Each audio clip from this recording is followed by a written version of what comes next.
Castleton State College. Founded in 1787, it is the oldest college in Vermont. Thousands of people have graduated, but the souls of the past remain.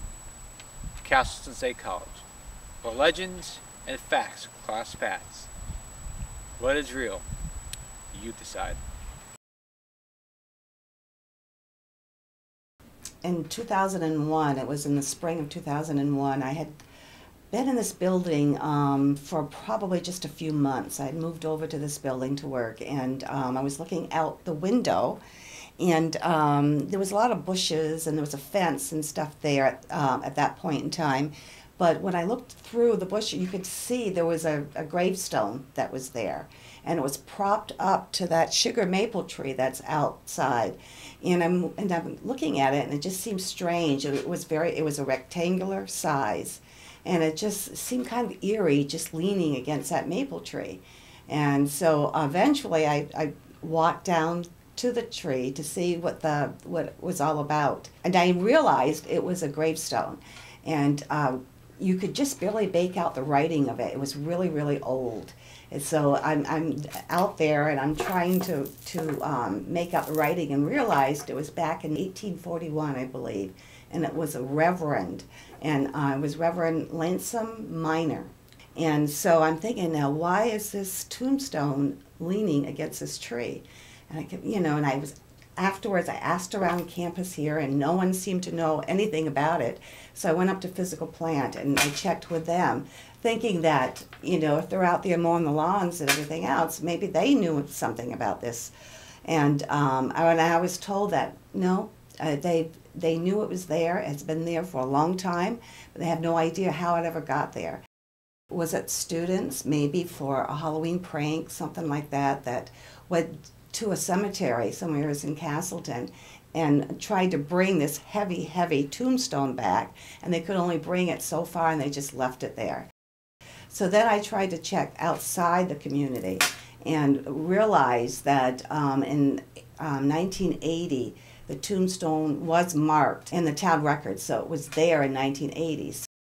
I've heard noises during the night, and they're just not common. I mean, I'm the only one in the building, so why do you hear someone like maybe walking up the stairs or some other strange noise? And sometimes I could smell smoke in this building when I've been here working late at night.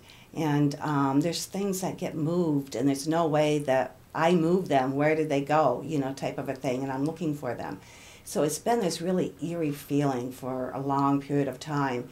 And I've also have come here at night, driving the car down the driveway. And in this window right here that overlooks the maple tree where the tombstone was found, I've seen a shadow in the window. And I think it's a male.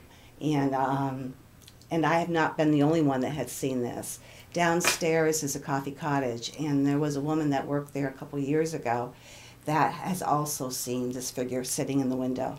And she believes it is a female, and she calls it Flo. And I call it the Reverend, but she calls it Flo.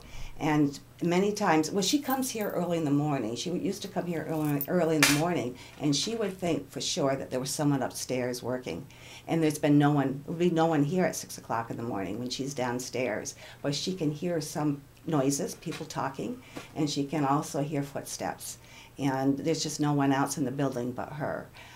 So she has seen a sighting of this spirit, and I have as well. And I'm not quite sure. I checked to see who lived in this house before. It was a Moriarty family, and the last person that lived here, she never married, so she never had any children or anything like that, or a husband. And I truly think that it is a male figure that I've seen in the window, and so I just call him the Reverend.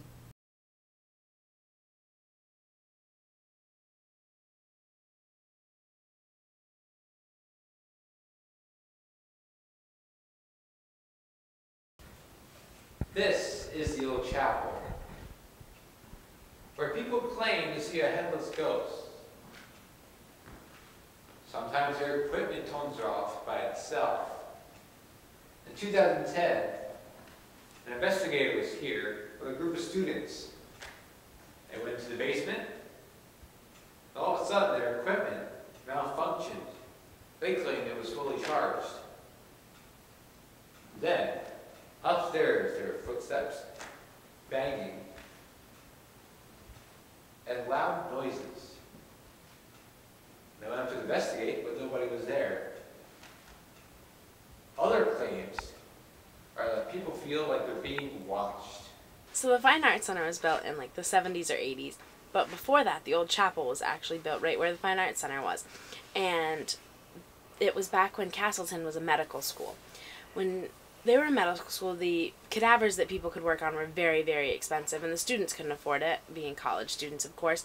So they would go down to Main Street and dig up bodies that had just freshly been buried, bring them back to the school, and then work on them. But the townsfolk found out about this and got very upset. So they decided that they were going to storm the college and get the cadavers back of their loved ones.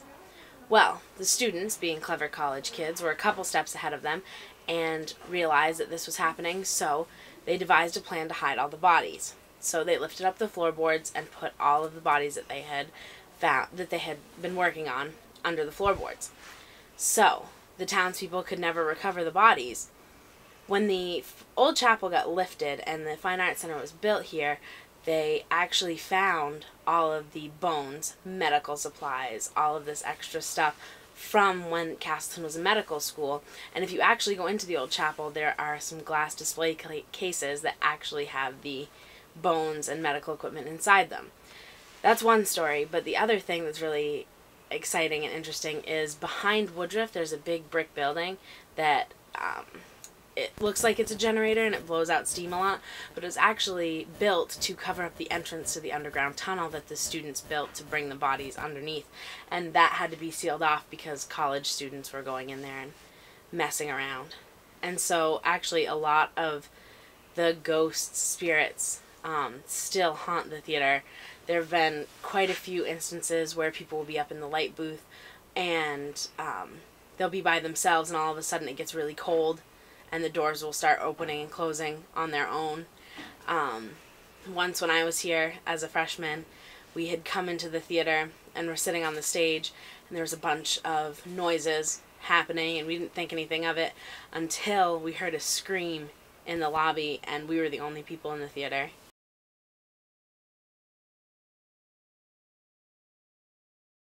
So a big tall tale about the art house is that it used to be owned by a very nice family and they ran a daycare center and the daycare was up in the attic.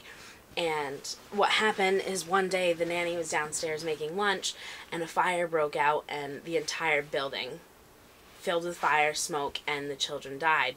Every year the Fine Arts Center puts on a haunted FAC tour where they walk around the FAC and tell ghost stories. And in previous years, we don't do it anymore, but in previous years we used to take a tour of the art house. We were in there one year for the haunted FAC that we do every year, and we were walking through and brought a tour, and then at the end people were talking about the tour afterward and was like, all right, you guys, so by far the scariest part of the whole tour was that part in the art house where you had that little girl standing at the top of the stairs. That scared the crap out of me. And the tour guides were like, you don't have any little girls here. We do it entirely student-based. And she's like, no, there's a little girl that was walking toward all of us at the art house. And we were all really shocked because 4 of us were in there the whole time, like, scaring people and whatnot. And while we were in there, we heard a noise up in the attic, and a rock actually came down from the top of the staircase out at us. This was like 4 years ago. Like, this was not that long ago. So then we stopped using the art house altogether, and we have not gone back in there since. This year, they've been remodeling the art house so that it can be a better place, like academically, for the art students. And they went upstairs and repainted it. And when one of the professors was painting the floor, I think it was like purple is the color he was painting it. And they came back the next day and found a bunch of little tiny footprints in the floor. And so they repainted it, and then the footprints came back.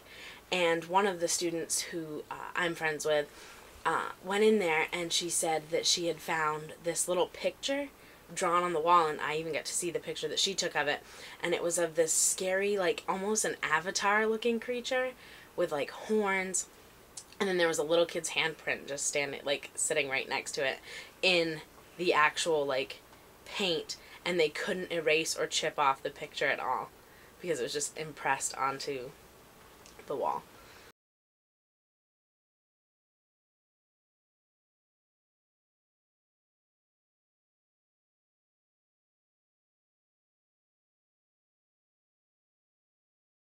In the 1980s, she had committed suicide because she was being bullied by a bunch of really mean girls, and so she killed herself in the bathroom. But the bathrooms pretty much where it happens a lot. Is like the faucets are on once in a while, you know. Sometimes they're dripping a little bit. Actually, the way that Ellis is built is the entire bathroom setup is girls on the left-hand side, boys on the right-hand side, all the way up. But the haunting got so bad that they actually had to switch the bathroom. So on the 3rd floor, it is the boys' bathroom on the left and the girls' on the right. The faucets have been on and stuff at nighttime. It happened last night. I actually had to turn off the faucet, and I asked Maddie, the girl that's right next to the laundry mat or the laundry room, and she was like, "I have no idea who turned it on. Like no one in there." So I freaked out. I thought someone was in there doing dishes, but there was no one in there. And when I lived in there my freshman year, one of my roommates said that whenever she would be by herself in the room, that she would hear tapping on her desk that would just grow closer and closer to her until it just went away. And then one night we were all hanging out in there and we heard a scream down at the end of the hallway, and we walk into the bathroom and all 4 shower stalls were on with water but no one in them, and one of the girls decided that she was going to see what was going on, so she opens up the curtain and the water in that one stall stops, but the rest of them keep going. I've been in my room. My door has opened a couple of times. One of my friends' door opened a couple of times too, like once, and no one was there. I decided I wanted to take a nap because long day, tired, go back, you lay down, you start sleeping, and then eventually I just felt this slap on my back, so I thought it was my roommate. I got up, I was going to yell at him, but I was the only one in the room and the door was still closed and I didn't even hear it open or close. I've heard some voices every now and then. Like, it's not too much, it's just like a little tiny little, like it's like one word and that was it. Pretty much it. Sometimes I get a feeling that I'm being watched at some points. It's mostly during at like nighttime, and I just don't feel like someone's watching me. So yeah.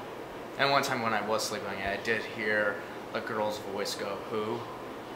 And it was pretty creepy. I was like, oh jeez.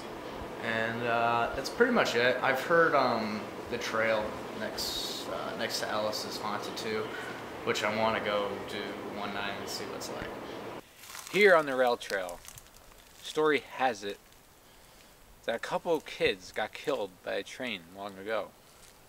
You can still hear their screams, their cries, and even their laughter. People get a sense of being watched while they walk this trail at night.